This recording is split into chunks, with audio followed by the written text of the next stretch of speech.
Salam saudara terkasih dalam Kristus Yesus Tuhan. Salam jumpa pada renungan harian Embun Pagi. Mari memulai aktivitas dengan firman Tuhan. Sebelumnya kita bersatu dalam doa.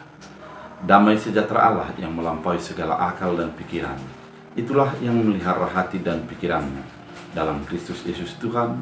Amin.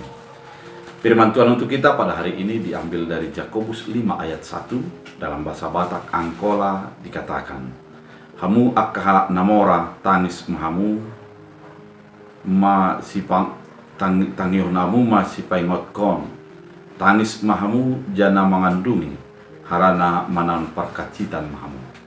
Dalam bahasa Indonesia, jadi sekarang hai kamu orang-orang kaya, menangislah dan merataplah atas sengsara yang akan menimpa kamu. Demikian firman Tuhan. Saudara terkasih di dalam Kristus Yesus, kalau kita pertama membaca ayat ini, seolah-olah menjadi sesuatu kesalahan ketika menjadi orang kaya, ketika orang memiliki harta.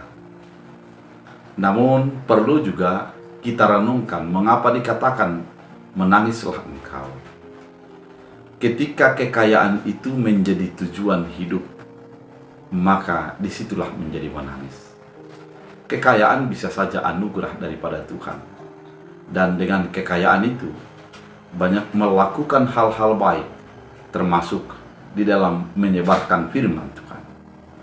Namun tidak jarang orang dengan hartanya, dia menjadikan harta itu menjadi sesuatu yang sangat-sangat penting, lebih penting daripada Allah itu sendiri. Ada orang yang menganggap bahwa harta itu adalah segala-galanya, sehingga ketika kehilangan harta, maka imannya juga menjadi hilang.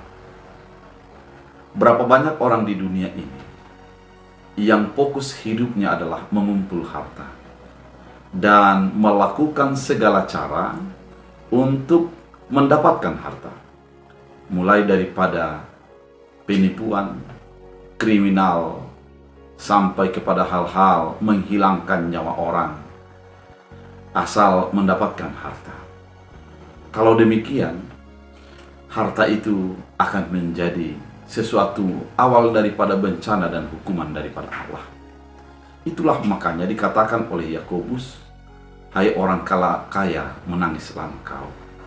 Artinya, ketika orang menjadikan kekayaan sebagai ukuran kehidupannya, ketika seseorang bersandar kepada hartanya, kemudian menganggap harta itu menjadi jalan keselamatan bagi dia, tidak mementingkan hal-hal duniawi, tidak mementingkan hal-hal surgawi, tapi mementingkan hal-hal duniawi. Saudara terkasih di dalam Kristus Yesus, pada saat ini manusia telah masuk dan telah di dalam guncangan materialisme, di mana segala sesuatu diukur dengan uang. Apapun itu diukur dengan uang. Seandainya ada seseorang bekerja di satu tempat, maka orang akan berpikir pendapatan yang didapatkannya adalah sekitar seperti ini.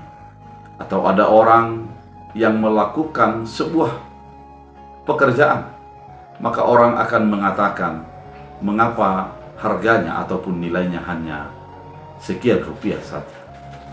Itulah materialisme, di mana kehidupan manusia diukur dari seberapa banyak harta yang dimilikinya.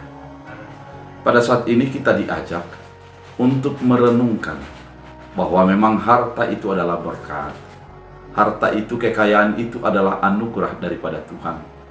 Namun harta itu ataupun kekayaan itu janganlah menjadi direbut ataupun menjadi utama. Mari kita ingat apa yang dikatakan di dalam Matius 6 ayat 33 yang mengatakan, carilah dahulu kerajaan Allah dan kebenarannya, maka semuanya akan ditambahkan. Artinya, utamakan Allah daripada harta. Cari Allah. Dan ketika kita mencari Allah di dalam pekerjaan kita, mencari Allah di dalam usaha kita, mencari Allah di dalam setiap jabatan kita, maka Tuhan akan melimpahkan harta, melimpahkan melebihi daripada apa yang kita pikirkan. Ketika itu Tuhan limpahkan, maka yang terjadi adalah mari melalui harta yang dimiliki menjadi sarana sosial, sarana kebaikan bagi orang-orang di sekitar kita. Ketika Tuhan mempercayakan harta bagi kita, mari menjadi berbagi, menganggap bahwa harta itu adalah yang diberikan Allah dan harus menjadi berdampak bagi orang-orang yang ada di sekitar kita, bagi orang-orang yang membutuhkan, bukan menjadi meninggikan hati di dalam harta yang didapatkan. Oleh karena itu, saudara terkasih di dalam Kristus Yesus, firman Tuhan yang begitu indah ini menuntun kita untuk menghayati harta, menuntun kita untuk mensyukuri, menjadikan harta itu sebagai alat memuliakan Allah. Kalau itu kita lakukan, kalau itu terjadi bagi hidup kita, maka kekayaan itu bukan menjadi sesuatu yang mendatangkan ratap tangis.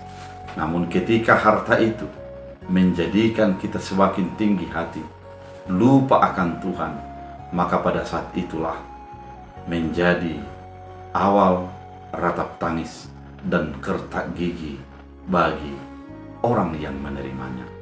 Biarlah firman Tuhan menuntun, mengarahkan, dan memberikan kita pemahaman untuk memaknai harta dalam hidup kita.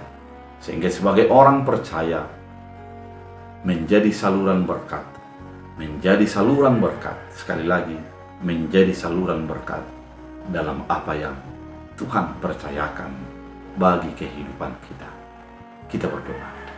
Terima kasih Tuhan atas firman mengingatkan kami agar tidak meratap oleh karena harta kami, tapi menjadi bersukacita, bersukaria, dan mendapat berkat. Biarlah kami mengarahkan hati, keinginan kami kepada Tuhan, bukan kepada harta, sehingga kami mencari dahulu kerajaan Allah. Biarlah firman-Mu menuntun, mengarahkan, agar kami menjadi orang-orang yang dibenarkan. Dalam Kristus Yesus Tuhan. Amin. Tuhan Yesus memberkati.